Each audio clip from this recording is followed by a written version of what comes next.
سلطان صلاح الدین ایوبی کے دور کے ایمان افروز واقعات۔ بالیان اس سلیبی لڑکی کے ساتھ جس کا نام موبی تھا ساحل کی طرف جانے والے عام راستوں سے ہٹ کر دور جا چکا تھا۔ موبی کے حسن اور دلکشی نے اسے اندھا کر دیا۔ اس کی خاطر وہ اپنا رتبہ، اپنا مذہب اور اپنا ملک چھوڑ رہا تھا، لیکن اسے یہ معلوم نہیں تھا کہ موبی اس سے جان چھڑانے کی کوشش کر رہی تھی۔ وہ جس مقصد کے لیے آئی تھی وہ ختم ہو چکا تھا، جس کے لیے اس نے اپنے جسم اور اپنی عزت کی قربانی دی تھی۔ وہ ابھی تک اپنی عمر سے دگنی عمر کے آدمی کی عیاشی کا ذریعہ بنی ہوئی تھی۔ وہ مجبور تھی، اس لیے اکیلی بھاگ نہیں سکتی تھی۔ اسے بحر روم پار کرنا تھا یا رابن تک پہنچنا تھا۔ اسے یہ معلوم نہیں تھا کہ رابن اور اس کے ساتھی جو تاجروں کے بھیس میں تھے پکڑے جا چکے ہیں۔ وہ کئی بار کہہ چکی تھی کہ تیز چلو، پڑاؤ کم کرو ورنہ پکڑے جائیں گے، لیکن بالیان جہاں اچھی جگہ دیکھتا رک جاتا۔ موبی کو ایک ترکیب سوجھی، جس نے بالیان کو اتنی زیادہ پلا دی کہ وہ بے سدھ ہو گیا۔ اس کے ساتھ جو 7 محافظ تھے وہ کچھ پرے سو گئے تھے۔ موبی نے دیکھا کہ ان میں ایک ایسا ہے جو جوان ہے اور سب پہ چھایا رہتا ہے۔ بالیان زیادہ تر اسی کے ساتھ ہر بات کیا کرتا تھا۔ موبی نے اسے جگایا اور تھوڑی دور لے گئی۔ اسے کہا، تم اچھی طرح جانتے ہو کہ میں کون ہوں، کہاں سے آئی ہوں اور یہاں کیوں آئی تھی۔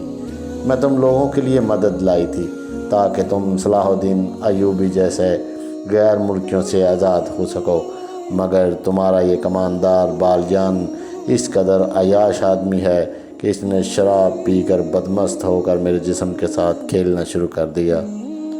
بجائے اس کے کہ وہ عقل مندی سے بغاوت کا منصوبہ بناتا اور فتح حاصل کرتا، اس نے مجھے اپنے حرم کی لونڈی بنا لیا اور اندھا دھند فوج کو 2 حصوں میں تقسیم کر کے ایسی لاپرواہی سے حملہ کروایا کہ ایک ہی رات میں تمہاری اتنی بڑی فوج ختم ہو گئی۔ تمہاری شکست کا ذمہ دار یہ شخص ہے۔ اب یہ میرے ساتھ صرف عیاشی کے لیے جا رہا ہے۔ مجھے کہتا ہے کہ میں اسے سمندر پار لے جاؤں، اسے اپنی فوج میں رتبہ دلاؤں اور اس کے ساتھ شادی کر لوں، مگر مجھے اس شخص سے نفرت ہے۔ میں نے فیصلہ کیا ہے کہ اگر مجھے شادی ہی کرنی ہے اور اپنے ملک میں لے جا کر اسے فوج میں رتبہ دلانا ہے تو مجھے ایسے آدمی کا انتخاب کرنا چاہیے جو میرے دل کو اچھا لگے۔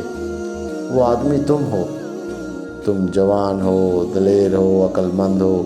میں نے جب سے تمہیں دیکھا ہے تمہیں چاہ رہی ہوں۔ مجھے اس بوڑھے سے بچاؤ، میں تمہاری ہوں۔ سمندر پار چلو، فوج کا رتبہ، مال و دولت تمہارے قدموں میں ہوگا، مگر اس آدمی کو یہی ختم کرو۔ وہ سویا ہوا ہے، اسے قتل کر دو اور نکل چلے۔ اس نے محافظ کے گلے میں باہیں ڈال دیں۔ محافظ اس کے حسن میں گرفتار ہو گیا۔ اس نے دیوانہ وار لڑکی کو اپنے بازوؤں میں جکڑ لیا۔ موبی اس جادوگری کی ماہر تھی۔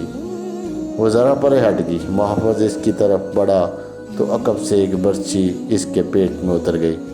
اس کے منہ سے آہار نکلی، وہ پہلو کے بل لٹک گیا۔ برچھی اس کے پیٹ سے نکلی اور اسے آواز سنائی دی، نمک حرام کو زندہ رہنے کا حق نہیں۔ لڑکی کی چیخ نکل گئی۔ وہ اٹھی اور اتنا ہی کہنے پائی تھی کہ تم نے اسے قتل کر دیا کہ پیچھے سے ایک ہاتھ نے اس کے بازو کو جکڑ لیا اور جھٹکا دے کر اپنے ساتھ لے گیا۔ اسے بالیان کے پاس پھینک کر کہا، میں اس شخص کے پالے ہوئے دوست ہیں، ہماری زندگی اسی کے ساتھ ہے۔ تم ہم میں سے کسی کو اس کے خلاف گمراہ نہیں کر سکتی۔ جو گمراہ ہوا اس نے سزا پا لی ہے۔ بالیان شراب کے نشے میں بے ہوش پڑا تھا۔ تم لوگوں نے یہ بھی سوچا ہے کہ تم کہاں جا رہے ہو؟ موبی نے پوچھا۔ سمندر میں ڈوبنے، ایک نے جواب دیا۔ تمہارے ساتھ ہمارا کوئی تعلق نہیں، جہاں تک بالیان جائے گا ہم وہیں جائیں گے۔ اور وہ دونوں جا کر لیٹ گئے۔